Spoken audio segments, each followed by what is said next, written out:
आज के हमारे इस लेक्चर में हम पढ़ेंगे हाउ टू स्टडी मैप, यानी कि आपने लेक्चर का नेक्स्ट टॉपिक है हमारा कि हमने किस तरह से एक मैप को स्टडी करना है।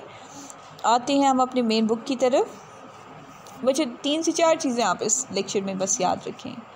कल का लेक्चर थोड़ा हेक्टिक था, लेकिन आज बिल्कुल भी नहीं, बहुत इंजॉय करके हम पढ़ सकते हैं कि how to study a map. इसमें 3 से 4 चीज़ें हैं। सबसे पहली बात कि आपने डायरेक्शंस का पता हो, ठीक है। और ये डायरेक्शंस होती क्या हैं? 2 तरह से डायरेक्शंस इन्होंने बताई हुई आपकी बुक में। एक कार्डिनल डायरेक्शंस होती हैं, एक इंटर कार्डिनल डायरेक्शंस होती हैं। जो कार्डिनल डायरेक्शंस होती हैं उसमें नॉर्थ, ईस्ट, वेस्ट, साउथ, बिल्कुल सिंपली। और जो इंटर कार्डिनल डायरेक्शंस होती हैं वो नॉर्थ ईस्ट, यानी दो डायरेक्शंस मिल जाती हैं जो दरमियान में होती है, यानी नॉर्थ और ईस्ट के दरमियान में हो, नॉर्थ एंड वेस्ट की साइड पे हो, यानी साउथ ईस्ट और साउथ वेस्ट। आप इसको रीडिंग करें, देखें। When we look at a map we use the cardinal directions north, south, east and west. We also use the intercardinal directions north east, north west, south east and south west. Okay. और directions मालूम करने के लिए जो एक gadget यानी compass इस्तेमाल किया जाता है उसको हम कहते हैं कंपास रोज़। और आपको सबसे इंटरेस्टिंग बात बताऊं कि जो ये कंपास रोज़ है, इसका जो मैग्नेटिक कंपास रोज़ है, इसको सबसे पहले चाइना की हान डायनेस्टी ने इसको ईजाद किया था। और हान डायनेस्टी वो है कि जो कि एक चाइना के ग्रेट रेवोल्यूशन आया था, आपकी बहुत बड़ा इनका हान डायनेस्टी एक ख़ानदान था, काफ़ी ज़्यादा इनकी तब्दीलियाँ वगैरह आई थी। तो बहरहाल एक तो ये है जो ये कंपास आप कह सकते हैं उन्होंने ईजाद की। और अगर हम देखते हैं कि वैसे देखा जाए इसका इस्तेमाल किसने किया, तो इस्लामिक दुनिया में सबसे पहले इसका इस्तेमाल किया था 1119। ये आप नेक्स्ट पेज पे आप देखेंगे, डूजुनो में ये बात मेंशन की हुई है। ओके, आप इसकी क्लियर पिक्चर देखें। ये कंपास रोज़ है और आपने इस कंपास रोज़ को अपनी कॉपी पे ड्रा करना है। इस कंपास रोज़ को, ये आपका होमवर्क है, आप इसको देखें, आप इसकी कॉपी पे अपनी पे ड्रा करेंगे। ये प्रैक्टिकल वर्क है आपका। आते हैं हम आगे, स्केल को कैसे फाइंड करना है। इसकी दूसरी बातें कि भाई ग्रिड्स क्या होती हैं। ग्रिड्स क्या हैं कि all the lines of longitudes and latitudes form a grid as shown on the map। कल जैसे हमने पढ़ा था लैटीट्यूड और लॉन्गिट्यूड के बारे में, तो ये तमाम लॉन्गिट्यूड्स और लैटीट्यूड्स मिलकर ग्रिड बनाते हैं। और जैसे हम जानते हैं कि लॉन्गिट्यूड्स और लैटीट्यूड्स इमेजिनरी लाइंस हैं, जो इमेजिनरी यानी फ़र्ज़ी लाइन है, और इसकी एक्चुअल में हमें ज़मीन पे नज़र तो नहीं आती, लेकिन हम इन लाइंस की मदद से किसी एक जगह को फाइंड कर सकते हैं और ये एक ग्रिड रेफरेंस कहलाता है। जब हमने मैप से एक जगह को फाइंड करना है, एक लोकेशन को फाइंड करना है, तो हम उसका ग्रिड रेफरेंस मालूम करते हैं।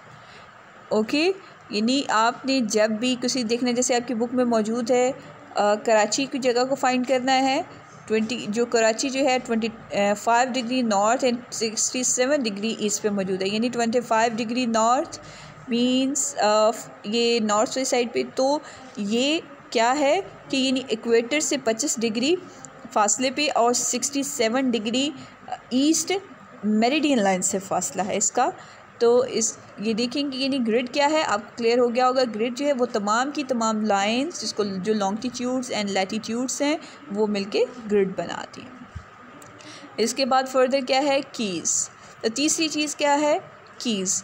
यानी मैप में तीसरी इंपॉर्टेंट चीज़ कीज़ बनाई जाती हैं। सिंबल्स हैं, कलर्स हैं, या कुछ भी पैटर्न्स हैं जो मैप को आसानी से समझने के लिए, उसको जिस रेफरेंस का भी मैप बनाया जाता है तो उस हवाले से उसमें कुछ कलर, सिंबल्स या पैटर्न्स ऐड किए जाते हैं। Usually each map has also a key. It tells us what symbols and colour used in the map mean. Colour, symbol, patterns helps us to find things more easily on the map. So हम आसानी से ये जो keys की मदद से चीज़ों को आसानी से फाइंड कर सकते हैं। We also need to know how big area actually is. This is shown by a scale। यानी हमने ये देखना है कि कौन सा एरिया कितना बड़ा है, तो उसको समझने के लिए एक स्केल की ज़रूरत महसूस की जाती है। बहरहाल ये कैंपस मैप आपको देखें और इसके साथ ये कराची की जो मैंने आपको बताई है वो देखें। ओके, जैसे हमने कहा कि बड़ा एरिया होगा तो उसके लिए हम एक स्केल का इस्तेमाल करते हैं। स्केल से मुराद ये है कि हो सकता है आपकी स्केल में ये 1 सेंटीमीटर जो है वो 10 किलोमीटर के इक्वल हो, 100 किलोमीटर के इक्वल हो।